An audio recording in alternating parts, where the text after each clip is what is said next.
हाँ जी, good morning everyone. आज हमारा न्यू चैप्टर का नेम है कोरिलेशन। टॉपिक का नेम है कोरिलेशन।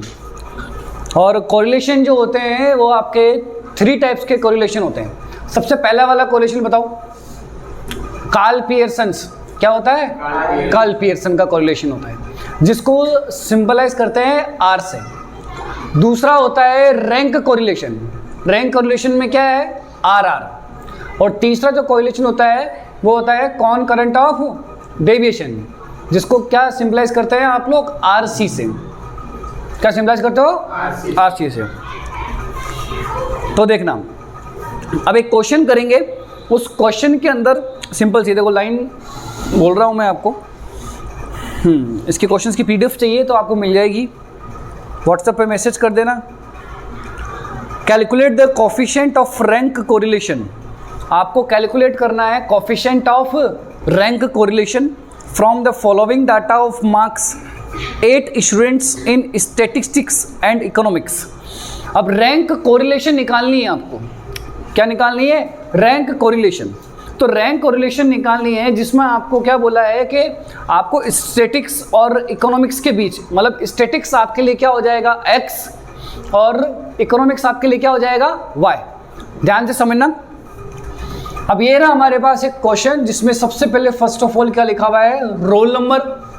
फिर सेकंड मार्क्स इन स्टेट्स, क्या है जिसको हमने क्या माना है? x। और फिर मार्क्स इन इको, क्या माना? उसको हमने y माना।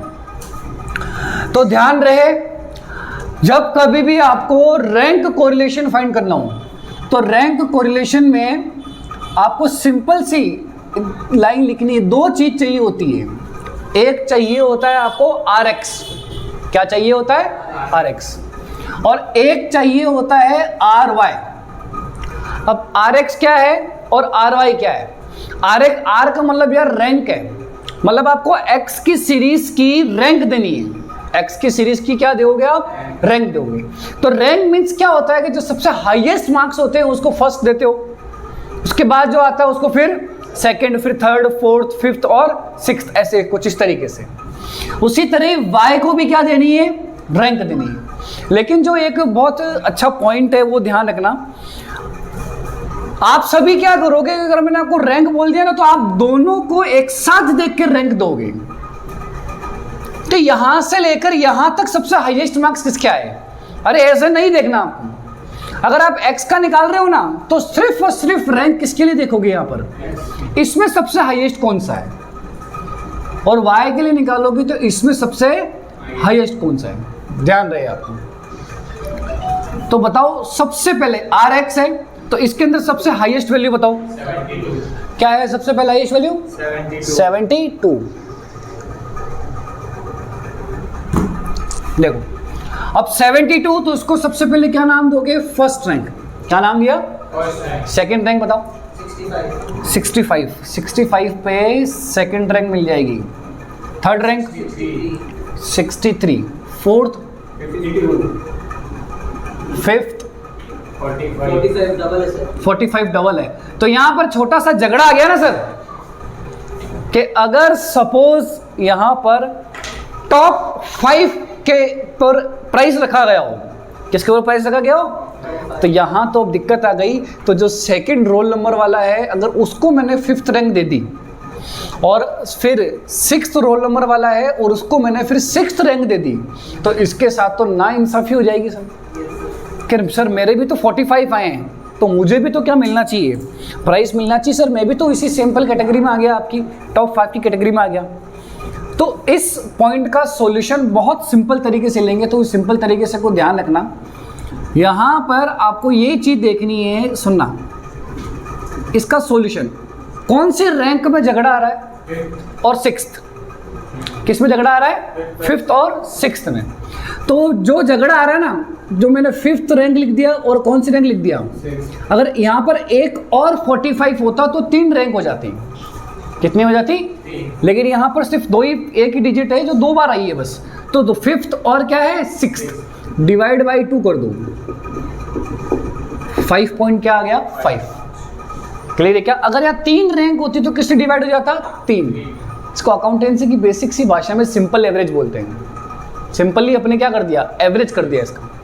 तो बताओ दोनों में हम क्या करेंगे 5.5 और क्या करोगे 5.5। तो बताओ कितनी रैंक तक का काम हो गया, अपनी काउंटिंग को नहीं बिगाड़ना, 6th रैंक तक का काम हो चुका है। तो अगली रैंक कौन सी है, 7th और 8th, बताओ किसको देनी है। तो 7th तो क्या हो जाएगी 36, तो ये लो 7th रैंक हमने इसको दे दी और 8th रैंक किसको मिल जाएगी 25। तो ये RX आपका क्या हो गया, कंप्लीट हो गया। अच्छा ये तो 3 था, 25 लिख जाएगा अपने यहाँ। अब क्या है RY। अब उसी तरह Y की सीरीज में जाकर रैंक दो, बताओ सबसे हाईएस्ट कौन सी, first rank 62, second rank 60, third rank 53 होगा ना, 4 5 6 7 और 8। चलो यहाँ कोई डबल डिजिट आई नहीं तो कोई दिक्कत वाली बात है ही नहीं आपको। यहाँ तक ये चीज़ क्लियर है क्या आपको? चलो बहुत सिंपल सी बात है। मैंने क्या बोला कि क्वेश्चन में रैंक कोरिलेशन फाइंड करना हो तो एक सीरीज़ आपकी x की होगी और दूसरी सीरीज़ y की होगी, और आपको क्या करना है x में भी रैंक देना है और y में भी क्या देना है, रैंक देना है। क्लियर है? अब आपको यहाँ फाइंड करना है सिंपल सा d, और उसी d का क्या करना है स्क्वायर। क्या करना है स्क्वायर। d का मतलब होता है कि rx यानी रैंक ऑफ x, इसमें से माइनस करना है ry रैंक ऑफ y। तो 4 - 3 कितना है 1, बताओ 3.5, 0 - 1 1 माइनस का 0.5, ओ प्लस का आएगा क्या, ठीक है, और ये माइनस का 4 आएगा। इसकी टोटल शर्त ये है कि 0 होनी चाहिए। क्या होनी चाहिए 0 करके बताओ भैया, 0 होना चाहिए। कैलकुलेटर कहाँ है, वो एक पढ़ा था सोचा ना। अरे आपको सिखा रहेगा ना, पहले प्लस प्लस वाला ऐड कर दो, कंफर्म है।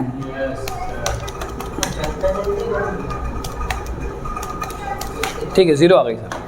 और उसी का स्क्वायर करना है। एक का स्क्वायर कितना होता है, एक 3.5 का स्क्वायर 12.25, 0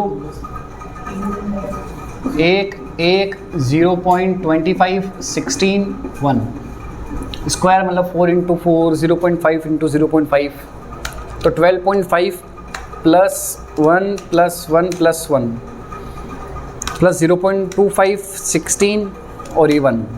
तो इसका सॉल्यूशन आ रहा है डी स्क्वायर का 32.5। क्या आ गया ये 32.5। चलो अब यहाँ ध्यान देना आप सभी कि अब आपको है ना इसको सॉल्व करना है। क्या करना है इसको सॉल्व। अब सॉल्व कैसे करोगे, देखो यहाँ, अच्छा 1 मिनट एक काम करो, मैं आपको 1 मिनट देता हूँ, लिखो उसको पहले है ना।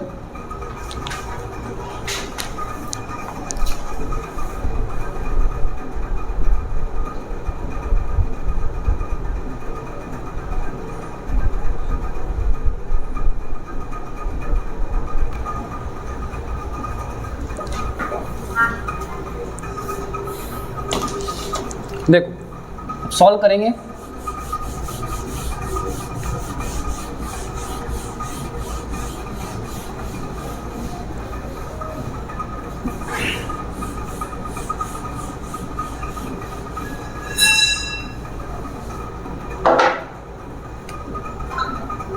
अब आर का फॉर्मूला लगाएंगे। अब आर का फॉर्मूला समझना, 1 - 6 ब्रैकेट में सिग्मा डी स्क्वायर। मैं ना मेरे फॉर्मूले को यही बंद कर देता अगर ये एक डिजिट 2 बार नहीं आती तो, नहीं तो मेरा फॉर्मूला क्या हो जाता, यही बंद हो जाता। लेकिन ये मेरा फॉर्मूला है ना आगे जाएगा। क्या जाएगा यहाँ पर ये, तो बताओ ये ऐसा एक सेट कितनी बार बना, एक ही बार तो बना। तो यहाँ पर एक स्टेप और आएगी 1/12 ब्रैकेट में m³ - क्या करोगे, m। ध्यान रहे, अगर सपोज एक सेट और आ जाता है ऐसा कि एक और कोई डिजिट 2 या उससे क्या आ जाती, ज्यादा बार आ जाती, तो पता है यही same to same 1 divide by 12 bracket में m क्यूब माइनस क्या करोगे, m। लेकिन ये एक ही सेट क्यों आया, क्योंकि एक ही डिजिट है जो 2 या उससे क्या आई, ज्यादा बार आई, 2 और मोर देन, तो इसलिए अब जाके ये क्या हो जाएगा, बंद हो जाएगा। बेटा फॉर्मूला बनाना आ गया क्या आपको, मैंने क्या बोला आपको, सिंपल सिंपल मेरा फॉर्मूला यही बंद हो जाता। हाँ, अगर ये अमाउंट कोई भी एक डिजिट जो 2 और मोर देन अगर आ जाती है, ठीक है, तो फिर एक फॉर्मूला का सेट बन के आ जाता है 1 divide by 12 n cube minus m, और डिवाइड में करोगे n क्यूब माइनस क्या करोगे, n इजिकल्स टू 1 माइनस, अब सिर्फ और सिर्फ आपको डिजिट रखनी है और सॉल्व करना है। 6 ब्रैकेट में सिग्मा डी स्क्वायर है ना, समेशन ऑफ डी स्क्वायर कितना है, 32.5। अब ये 32.5 और प्लस 1 डिवाइड में 12 ब्रैकेट में, या स्मॉल m का मीन्स होता है कि यहाँ ये जो डिवाइड में डिजिट है वो स्मॉल m कहलाता है। ये डिवाइड में डिजिट का मतलब है कि कितनी बार आई है, ये कितनी बार आई है, 2 बार। मैंने बोला था ना अगर यही डिजिट एक बार और आ जाती 45, तो डिवाइड में कितने से करते आप, 3 से करते हैं। तो इसलिए मैंने सिंपल सा कंसेप्ट बोल दिया कि डिवाइड में जो आपने किया ना वो आपके लिए क्या कहलाएगा, स्मॉल m कहलाएगा। क्लियर है क्या, तो ये नंबर ऑफ टाइम्स इसे it is a 1 digit. Clear है क्या आपको, कोई भी एक डिजिट जो कितनी बार आई हो वो होता है, तो यहाँ लिखोगे 2 बार आई है, तो 2 का क्यूब माइनस क्या करोगे, 2 ब्रैकेट क्लोज, n का क्यूब मतलब नंबर ऑफ आइटम, ये कितने आइटम थे देखो, काउंट करो, 8 थे ना, नंबर ऑफ आइटम देखो, रोल नंबर गिन लेना, 1 2 3 4 5 6 7 8 ना, तो 8 का क्यूब कर दो और माइनस क्या कर दो यहाँ पर 8। अब सॉल्व करने का तरीका 1 माइनस 6 ब्रैकेट 32.5 प्लस, अब इसको सॉल्व पीछे से करना है, 2 का क्यूब तो 2 मल्टीप्लाई 2 मल्टीप्लाई 2, यही होता है ना, 2 इंटू 2 इंटू 2, तो 2 मल्टीप्लाई बाय 2 बार बराबर दबा दो 8, और 8 में से माइनस क्या कर दो आप लोग 2, तो ये कितना आ गया 6 डिवाइड बाय क्या कर देना है 12, क्योंकि ये 6 1 से मल्टीप्लाई हो जाएगा तो 6 ही होगा, और 6 डिवाइड बाय 12 करोगे तो 0.5 क्या हो जाएगा, ये 0.5। देखो क्यूब करने का बहुत आसान सा तरीका होता है कि आपको ये सॉल्व करना है, क्यूब का मतलब होता है 2 मल्टीप्लाई बाय 2 मल्टीप्लाई बाय, यही होता है। तो इसका मतलब क्या हो गया कि 2 मल्टीप्लाई, देखो 1 टाइम प्रेस हो गया, फिर 2 टाइम और प्रेस करना है, तो 2 बार इजिकल टू प्रेस कर देना है। कितने बार इजिकल टू प्रेस करोगे, 2 बार, फिर -2 डिवाइड में 12। अब उसी तरह यहाँ पे 8 का क्यूब है, तो क्या करोगे 8 मल्टीप्लाई 2 बार बराबर दबा दो, तो 64 और -8,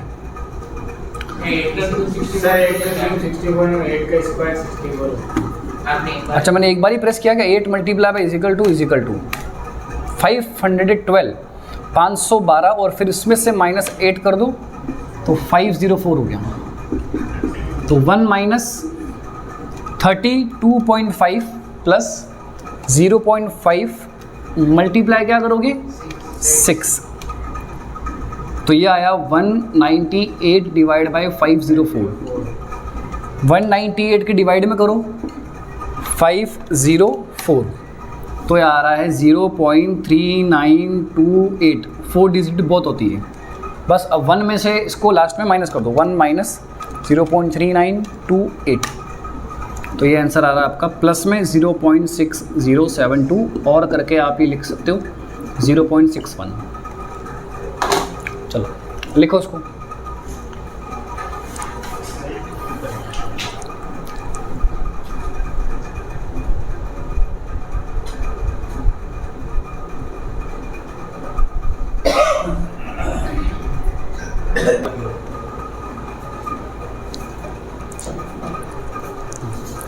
अब अगला क्वेश्चन करेंगे जो बहुत इंपॉर्टेंट है आपके लिए।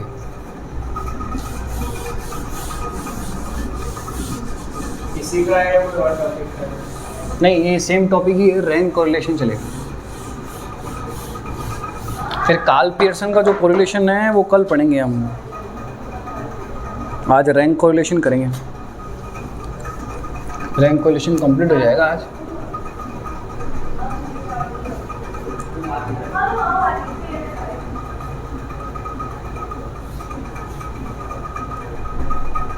क्वेश्चन नंबर नेक्स्ट है, अरे निखिल देखना, नीचे आऊं।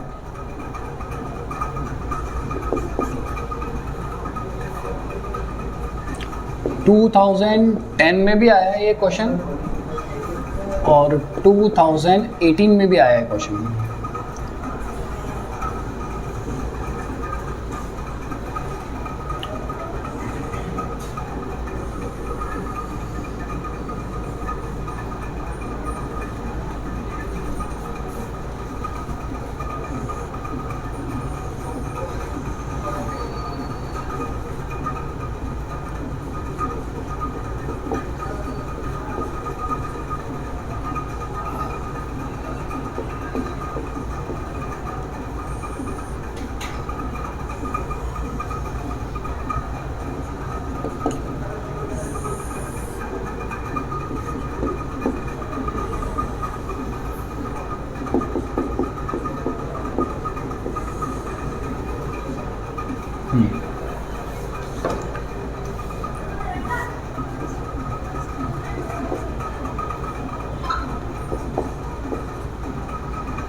ये डिजिट बोलना, सेकंड जज की देख,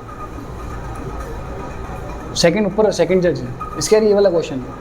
हाँ 3 5 3 5 8 4 7 10 2 1 6 9 अगली 6 4 9 8 1 2 3 10 5 7 3 10 5 7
लिंक देना वो पड़ी लाओ।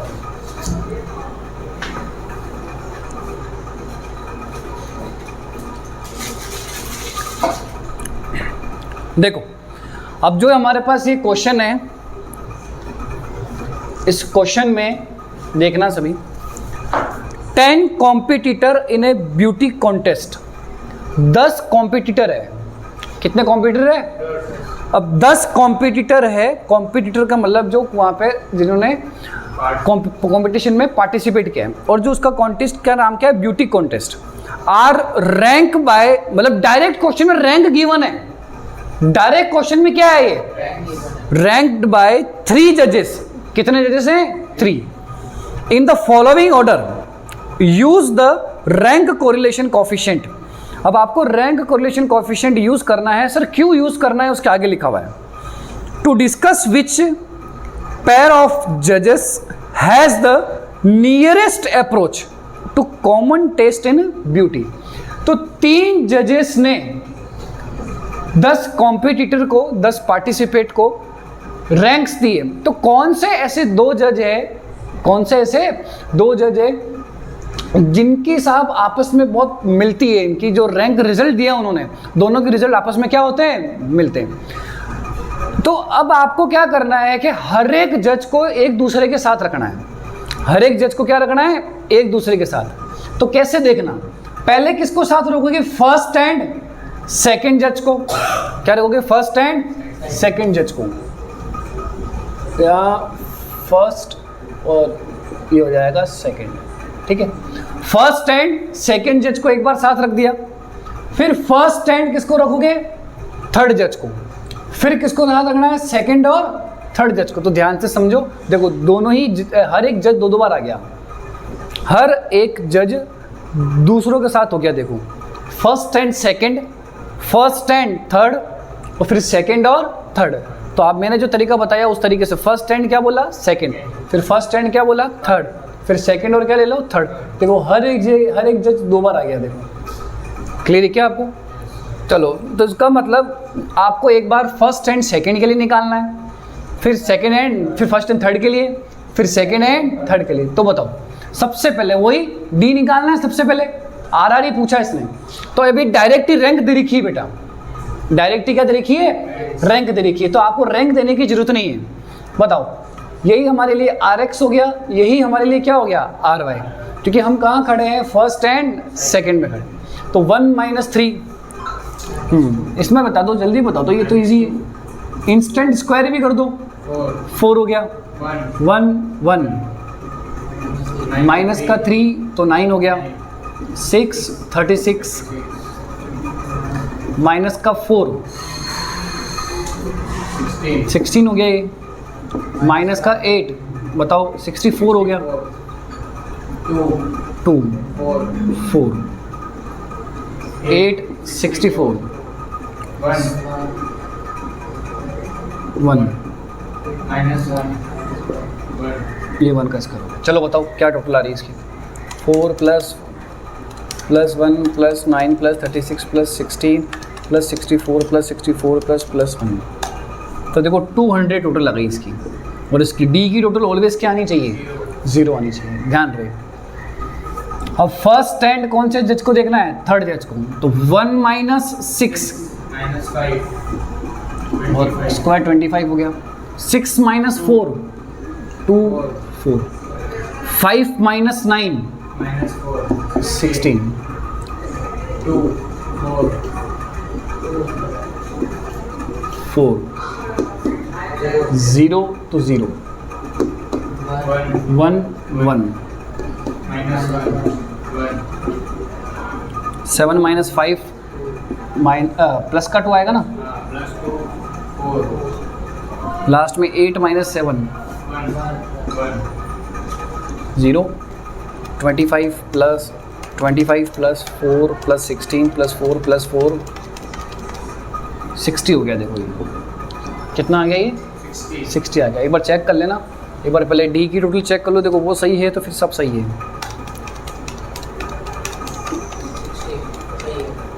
सही है ना। अब सेकंड एंड थर्ड जज को देख लो, 3 में से 6 गए, कितने 6 जाएंगे तो कितने बचेंगे, माइनस का 3 और ये 9, 5 - 4 1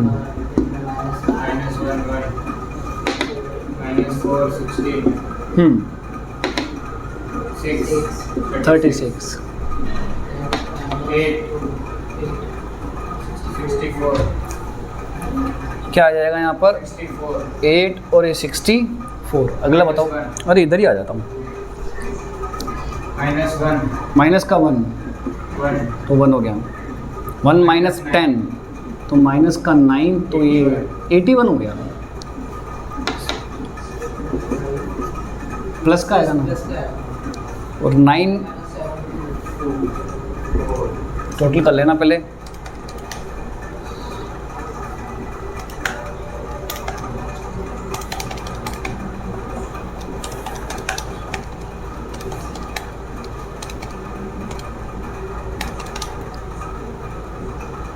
चेक करना एक बार, सही क्या गया, ये गलत तो नहीं किया?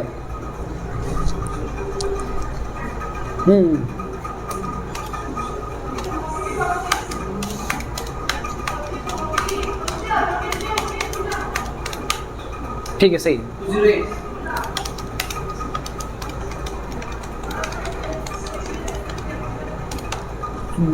214 आ रहा है, 214 आ रहा है, देखो। ठीक है, 214 आ गया।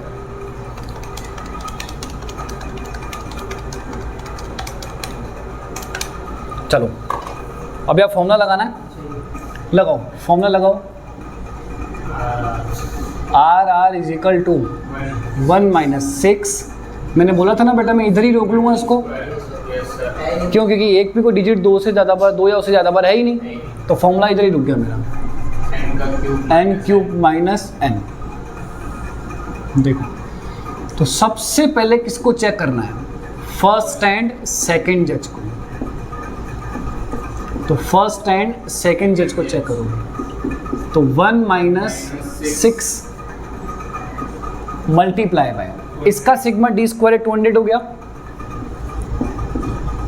और n क्यूब 10 है। टोटल देखो नंबर ऑफ आइटम 10 है।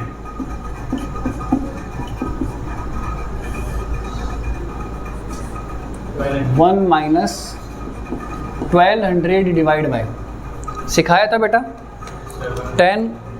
10 मल्टीप्लाई बाय 2 टाइम्स 1000 और माइनस 10 कर दोगे तो 990।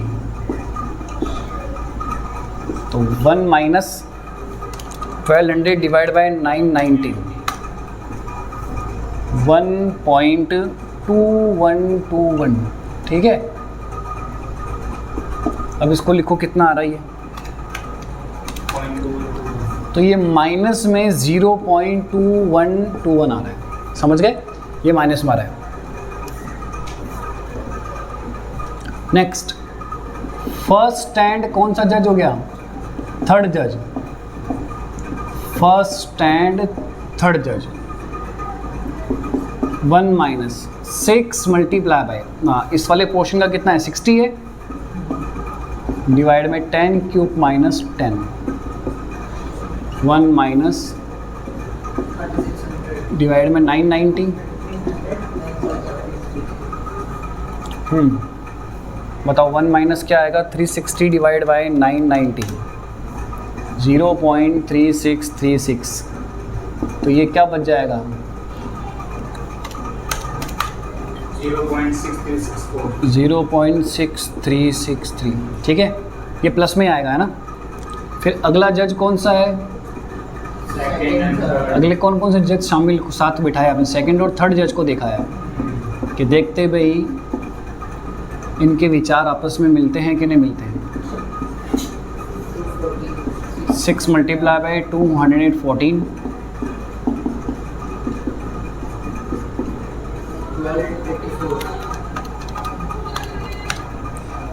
1284 डिवाइड बाय 990,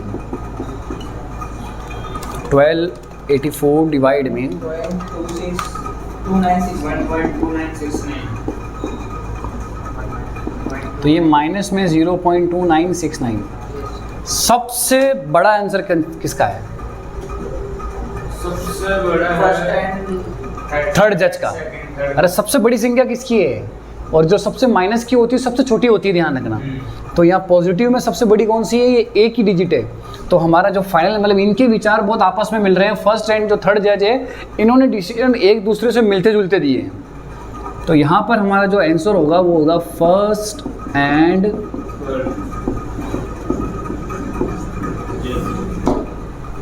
ठीक है।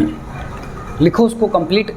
फिर एक छोटा सा क्वेश्चन करेंगे, छोटू सा क्वेश्चन, जिससे रैंक कोरिलेशन कंप्लीट हो जाएगा आपका। लिख लो उसको फटाफट।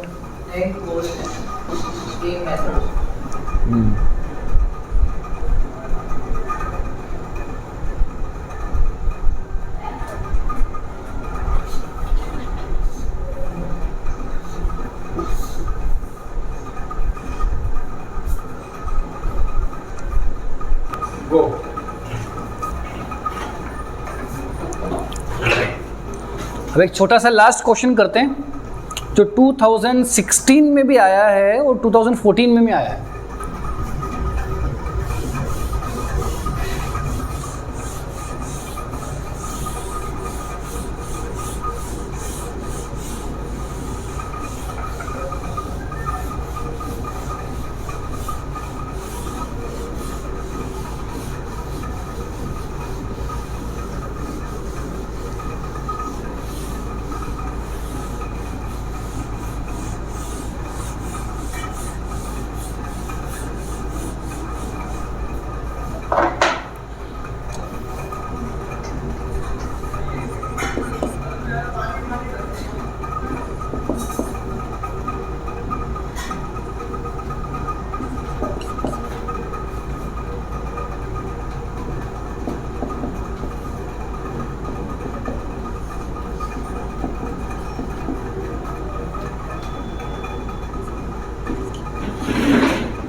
देखो अब है ना, इसने सिर्फ हमको एक सिंपल सा क्वेश्चन मार्क पूछा है। ये क्वेश्चन मार्क देखो, रैंक डिफरेंस दे रखा है, तो रैंक कोरिलेशन का डी है ये। बताओ आपको डी का मतलब क्या बता रखा है मैंने, कि इसकी टोटल क्या आनी चाहिए। तो बताओ ऐसी कौन सी डिजिट आएगी जिससे इसकी टोटल क्या आ जाए, 0 आ जाए। मैंने आपको सिंपल से क्या बोला बेटा, क्वेश्चन मार्क बोला इसने बीच में, कि जो 7वां सीरियल नंबर है वहां पर ऐसी कौन सी डिजिट आएगी जिससे इसकी टोटल क्या हो जाए, 0 हो जाए। तो पहले चेक करेंगे साहब, पहले प्लस प्लस वालों को जोड़ो 3, लास्ट में देखेंगे आंसर क्या आ रहा है, फिर 2, फिर 3 और फिर 3, माइनस करो 4, फिर 2, फिर 1 और फिर 2। तो प्लस का 2 आंसर आ रहा है मेरे। अरे किसका आंसर आ रहा है, तो बताओ ऐसी क्या डिजिट लिखूं जिससे ये 0 आ जाए। अरे तो बेटा माइनस का 2 कर दूं ना, फिर प्लस के 2 में से माइनस का 2 अगर चला जाएगा तो क्या आ जाएगा, 0 हो जाएगा। अब चेक करो 0 आनी चाहिए टोटल।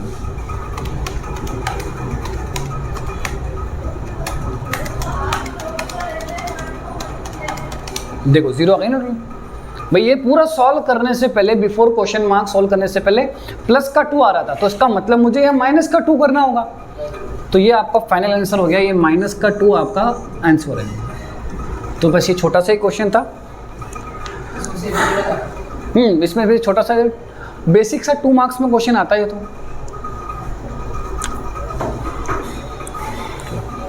हम मिलेंगे नेक्स्ट वीडियो में, आज के लिए बहुत है।